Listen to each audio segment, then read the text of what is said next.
sa aking mga viewers at subscriber. Welcome to my YouTube channel, Hermotech. Sa ngayon mayroon tayong isang air cooler, Dewell. Ayan, Dewell ang brand.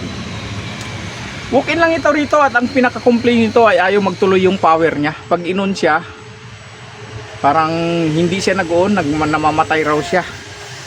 Ngayon ipa-plug natin at titingnan natin kung anong system ba. Ayan na. Ayan. Ayun. May power siya oh. Ayan. Tapos i-on natin.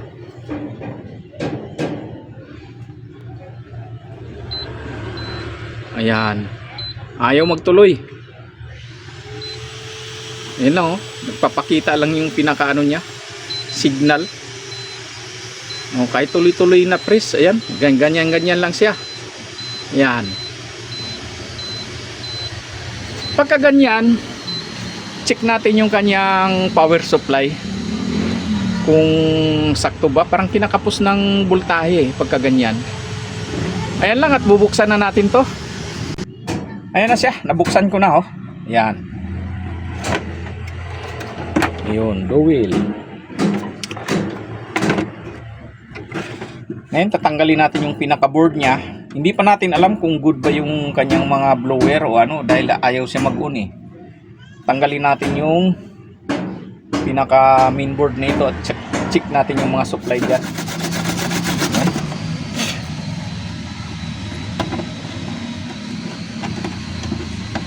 Ganito tingnan natin kung ang supply kasi nito ano eh, itong kapasitor lang nito oh. Mas maganda palitan natin ng transformer type niyan. Ang alam ko 12 volts ang supply nito eh. Dinaan sa kapasitor eh. Minsan kasi itong kapasitor nito nanununog yan eh.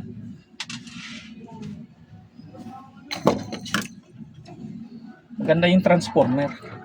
Maghahanap ako kung meron akong transformer. Kung ito ang sira. Ayan siya oh. Ayan. Sikip yung aking shop. Ayan lang muna.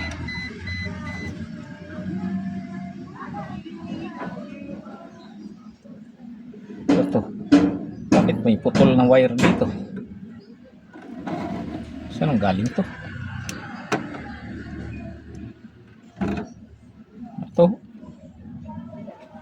Mamaya hahanapin natin yan paghila ko siguro. Tingnan natin kung saan papunta yan. Idugtong na lang natin dito. Saan? Yan.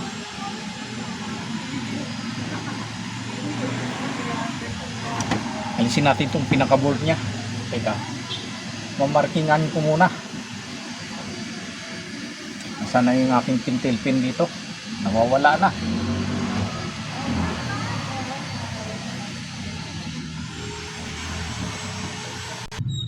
Ayan na, natanggal ko na yung pinaka-board niya oh. Ito na, ngayon susuplayan muna natin to.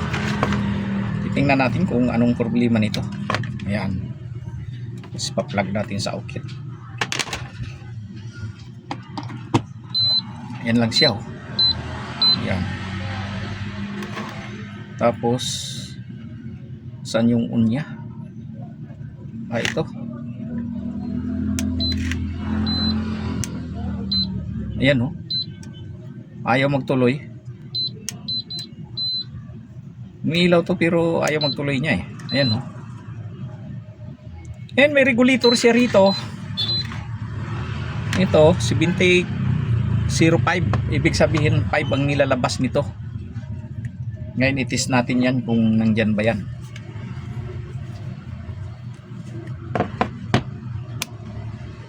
Ang in nito mga 12 to eh. Ayan na.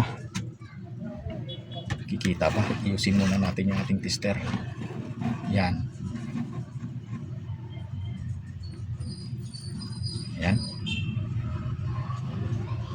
Ngayon yung pinaka-ground, itong ano gitna niya eh. Ito. Teka, madilim ah. Yan. Tapos dito dapat may lumalabas na 5.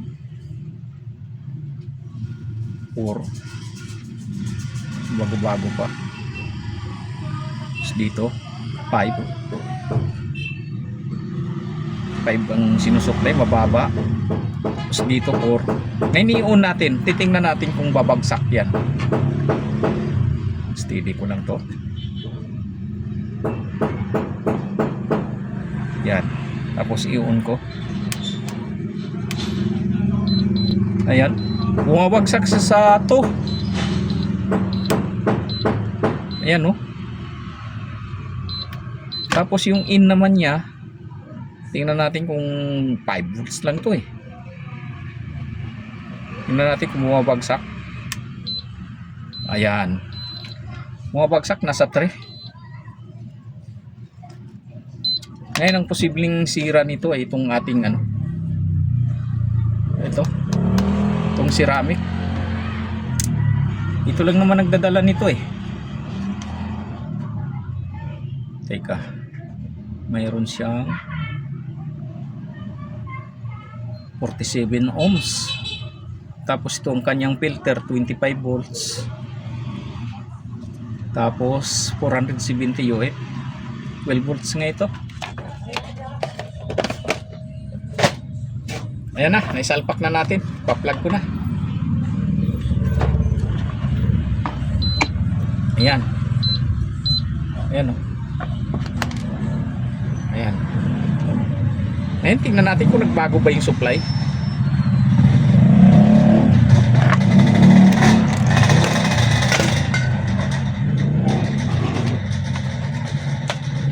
Kanina wala pang 5. Yung supply niya nasa 5 volts din. 5 volts din ang ilalabas niya.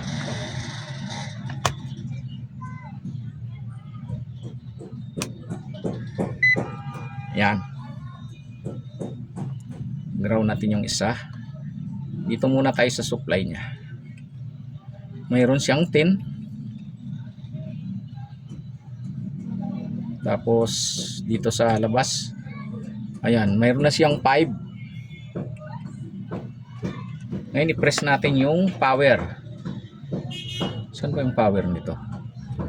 Ito. Ayun. Ayan. Umikot-ikot na siya. Medyo gumaganon-ganon yung ano niya. Pero nasa cellphone ko dito steady eh. Steady yung ilaw niya eh. Sa cellphone ko yan eh. Ewan ko bakit ganyan. Kailangan siguro malayo o malapit. Ayan, no? Parang kumukurap-kurap. Pero dito steady siya yung pinakailaw niya. Ngayon tingnan natin kung nagbago ba yung 5 dahil may load na. Ang inaano lang naman ito para mag-trigger eh. Itong ano, itong mga switching transistor, pa-supply to sa ating mga blower eh. Number 1 o number 2. Magsi-switch lang naman dito dahil to 20 ang inilabas nito eh. Yung base lang naman ito yung magkukumand sa kanya. Ngayon tingnan natin kung bumaba ba. Ayan. 5 volts pa rin eh. Ayan, oh. Yan. Ngayon ibabalik na natin to. Okay na to. Hindi nga umiinit yung resistor eh. Ibig sabihin tamang-tama lang yung ating tuyo 8. Yan na. Sana walang problema sa motor.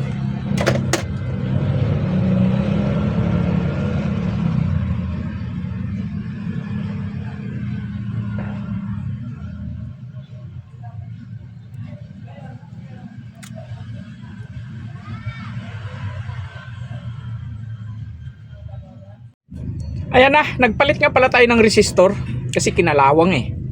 Tapos ito to, pinalitan ko lahat to eh. Bali 470 ohms. Tapos nagbarnish na rin ako kasi nilinis ko yung loob. Yan. Ngayon isasalpak na natin dito at para matesting na.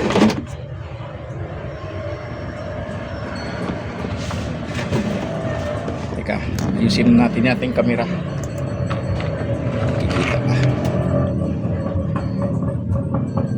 Yan.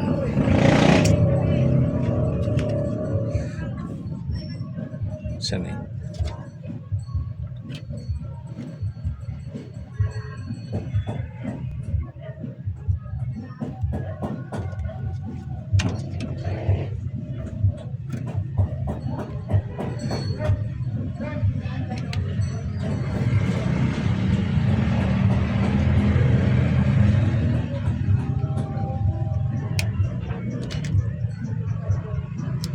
Yan na.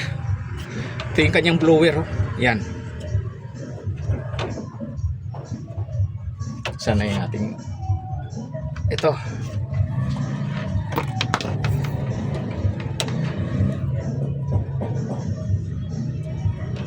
Bali ito, pinalitan natin ng 1.5 kasi nakakita ko ng 1.5 doon sa mga tambakong resistor, kapasitor. Ito. Yan. Para hindi siya masyadong mag-init yung ating ano. Pero ang nilalabas 5 volts din naman eh. Ang ano kasi pag mataas umiinit to, saka posibleng masira yung ating regulator kaagad eh.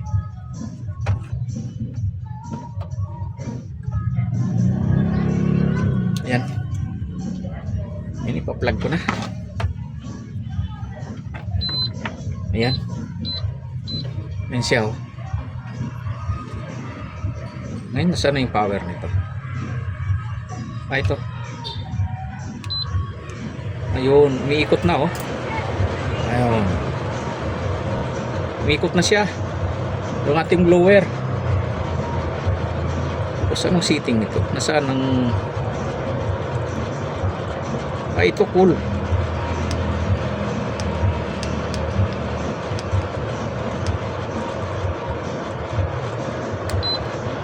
Nature. Swing. May swing mo pala to ah. Oh. Bakit namatay? Mandar uli.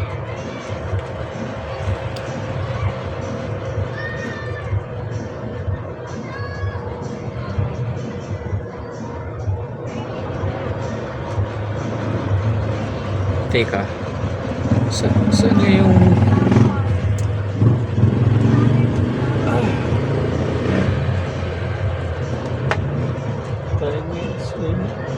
speed? Ito pala yung speed niya. Ayun. High. Ito. Ayun, mid, low. Lagay natin sa high. Yan.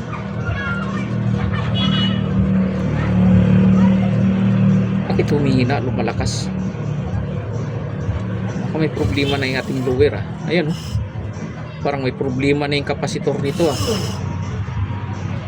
Ayan oh.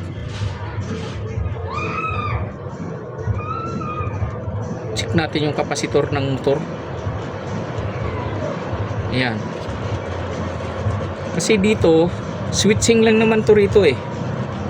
220 rin ang nilalabas nito eh.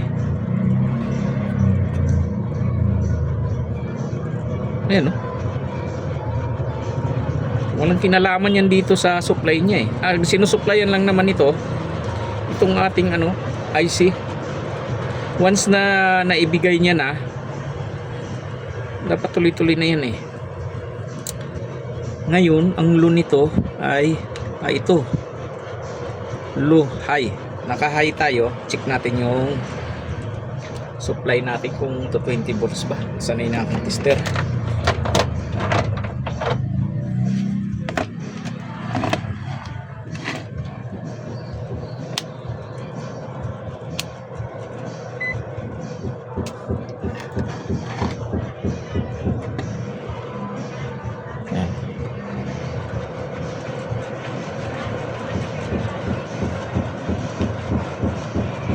Easy.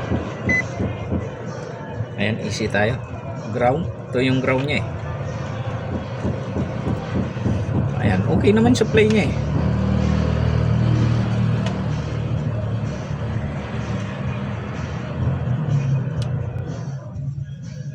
Teka, namamatay talaga. May maluwag ah.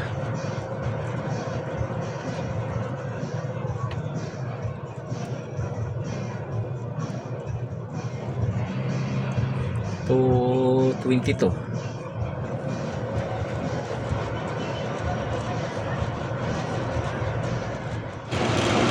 Ayan na, okay na. Mahina na rin yung kapasitor niya, kaya nagpalit ako. Andun yung kapasitor niya sa loob, oh. Yung sa motor niya. Okay lang. Ayan. Tapos ipa-plug na natin. Yun lang ang problema niya.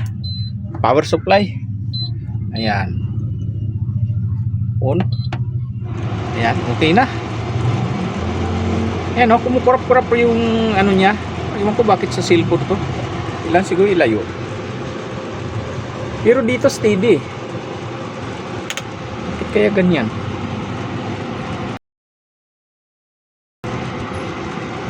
Yan, hayaan nyo na. Basta't nakikita ko rito steady. Kasi pag ganyan kumukurap-kurap, ibig sabihin lang yan, may problema yung ating power supply.